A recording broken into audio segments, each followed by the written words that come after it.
how's it going? Just cutting out some samples. Gonna get Matt's opinion over here. We had the client come in.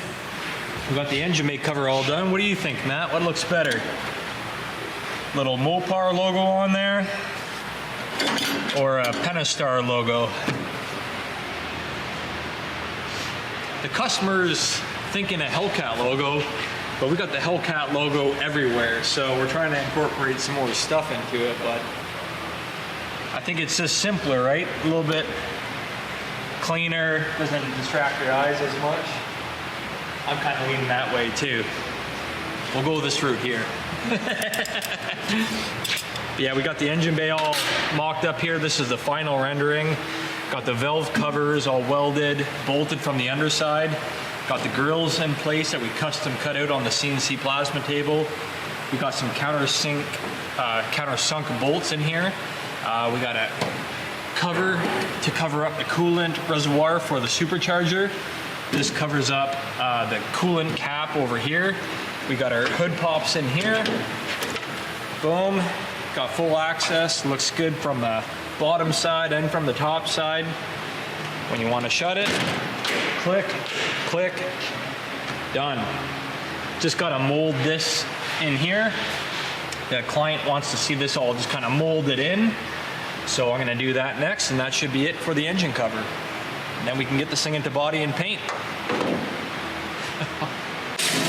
Just finishing up the inner wheel wells on the Cuda.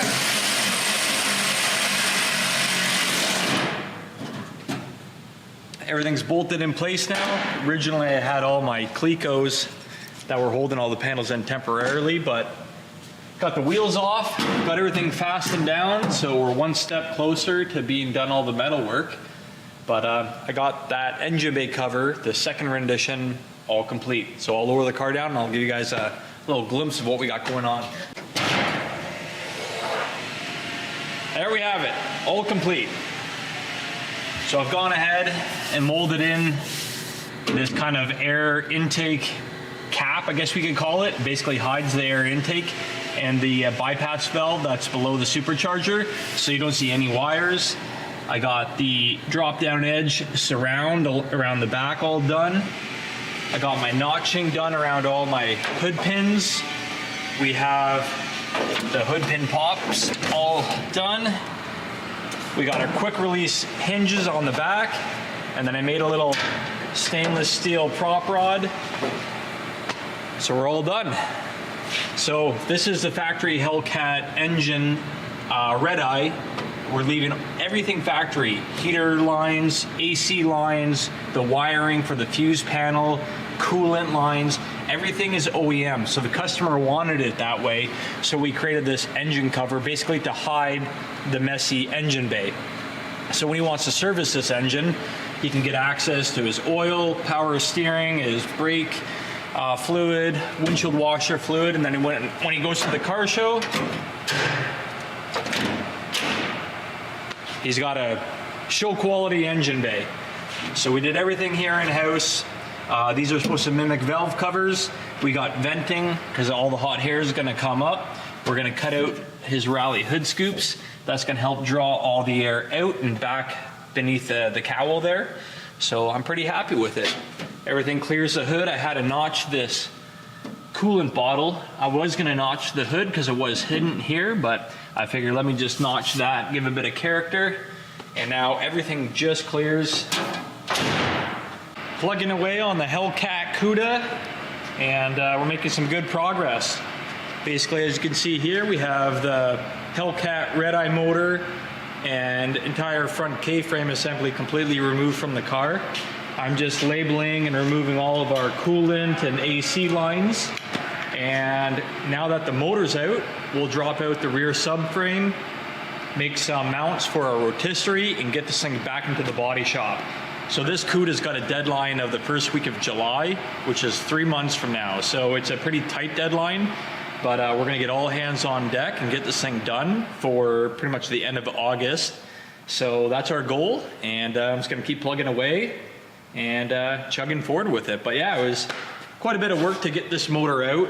A lot of lines, a lot of wiring, and taking a lot of pictures to make sure that we know how this thing goes back together.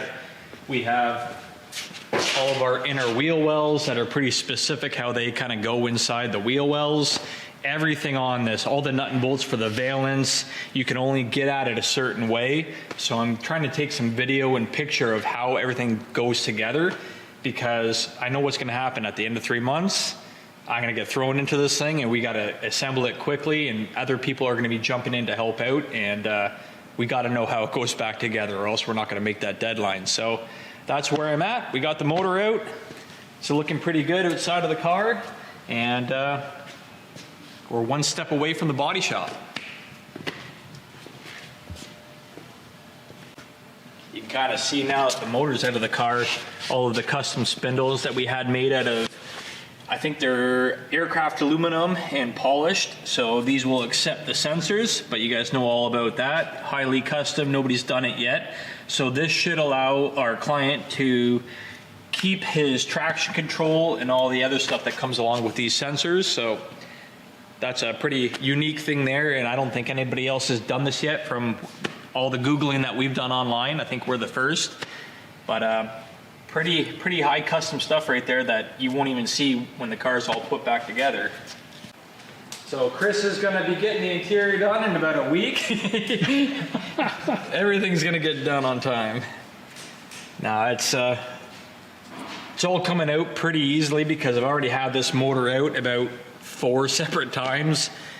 Same deal on the K-frame, so it's a pretty easy deal. Just disconnect all the wiring, which are all pigtails, because he's keeping all factory Hellcat wiring harness that was out of the Wreck Challenger. Everything's factory, nothing's a standalone system on this. So I got 4 bolts for the main subframe, disconnect all my plugs and all my coolant lines.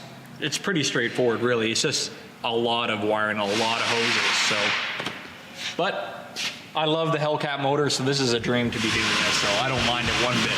It doesn't feel like work.